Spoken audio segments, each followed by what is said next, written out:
नमस्कार दोस्तों, आज हम पढ़ेंगे धातुओं की जल के साथ रासायनिक अभिक्रिया। यानी कि धातुएं जल के साथ रासायनिक अभिक्रिया करके क्या बनाते हैं। तो देखिए, जो धातु हैं जल के साथ रासायनिक अभिक्रिया करके धातु का ऑक्साइड बनाते हैं और साथ में हाइड्रोजन गैस उत्पन्न करते हैं।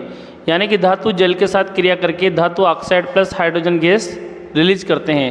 तो जैसे सोडियम जल के साथ क्रिया करके सोडियम ऑक्साइड और हाइड्रोजन गैस विमुक्त करती है। कुछ धातु के ऑक्साइड जल के साथ घुलकर धातु हाइड्रोक्साइड बनाते हैं, जैसे सोडियम का ऑक्साइड और पोटेशियम का हाइड्रोक्साइड। यानी कि ऐसे क्षारक जो जल में घुल जाते हैं उन्हें एल्कली कहते हैं।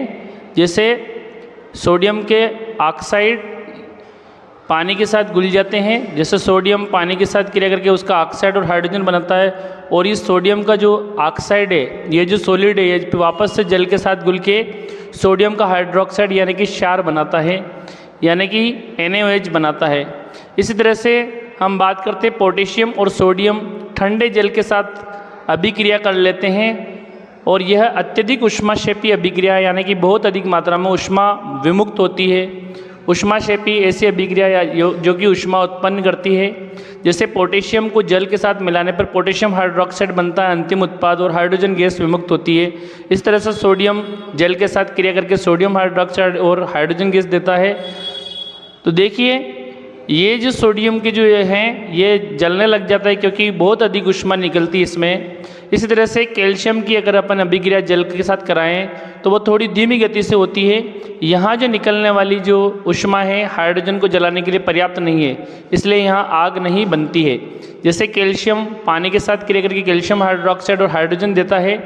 इसमें जो हाइड्रोजन की वजह से जो कैल्शियम है, हाइड्रोजन के बुलबुलों की वजह से कैल्शियम पानी की सतह पर तैरता है, क्योंकि जो कैल्शियम धातु है हाइड्रोजन के साथ चिपककर पानी की सतह के ऊपर तैरने लग जाती है, इसलिए कैल्शियम पानी की सतह पर तैरती है। अब हम मैग्नीशियम धातु की बात करते हैं। तो मैग्नीशियम जो होती है ठंडे जल के साथ अभिक्रिया नहीं करती है, लेकिन यह गर्म जल के साथ अभिक्रिया करती है और मैग्नीशियम हाइड्रोक्साइड और हाइड्रोजन गैस उत्पन्न करती है। अतः हम कह सकते हैं कि सबसे ज़्यादा क्रियाशील पोटेशियम, सोडियम, फिर कैल्शियम, फिर मैग्नीशियम आती है।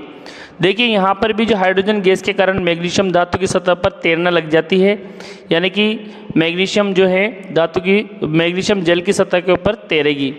देखिए, एल्यूमिनियम, आयरन और जिंक ना तो ठंडे जल के साथ अभिक्रिया करते हैं और ना ही गर्म जल के साथ, तो रासायनिक अभिक्रिया नहीं करते हैं। लेकिन ये जो धातुएँ हैं ये भाप के साथ, यानी कि जो जल का जो गैसीय रूप है भाप, उसके साथ अभिक्रिया करके धातु ऑक्साइड और हाइड्रोजन गैस उत्पन्न करते हैं। यानी कि जो तीनों धातुएं हैं एल्यूमिनियम, आयरन और जिंक, ये भाप के साथ अभिक्रिया करती है। यानी कि जैसे एल्यूमिनियम वाटर के साथ क्रिया कर रहा है तो एल्यूमिनियम ऑक्साइड बनाता है और हाइड्रोजन गैस मुक्त करता है। यहाँ एल्यूमिनियम ऑक्साइड बन रहा है। इसी तरह से जो लोहा है, आयरन है, वो भी वाटर के साथ क्रिया करके आयरन ऑक्साइड और हाइड्रोजन गैस देता है। अब देखिए, लेड, कॉपर, सिल्वर और गोल्ड यानी कि सोना, ये ऐसी धातुएं जो जल के साथ कोई भी अभिक्रिया नहीं करती हैं। यानी कि ये जो धातुएं हैं नीचे वाली, ये सबसे कम क्रियाशील है जल के साथ। तो देखिए, सबसे ज़्यादा क्रियाशील पोटेशियम जल के साथ तीव्रता से करती है, sodium, calcium, magnesium, aluminium, iron, zinc. इसके बाद जो सबसे कम क्रियाशील में आ जाती है लेड यानी कि Pb, इसके बाद आता है कॉपर, उसके बाद आता है सिल्वर और उसके बाद आता है गोल्ड। ये जो हैं ये जल के साथ कोई क्रिया नहीं करती है। तो इस प्रकार जल के साथ धातुओं की क्रियाशीलता का क्रम हमने पढ़ा।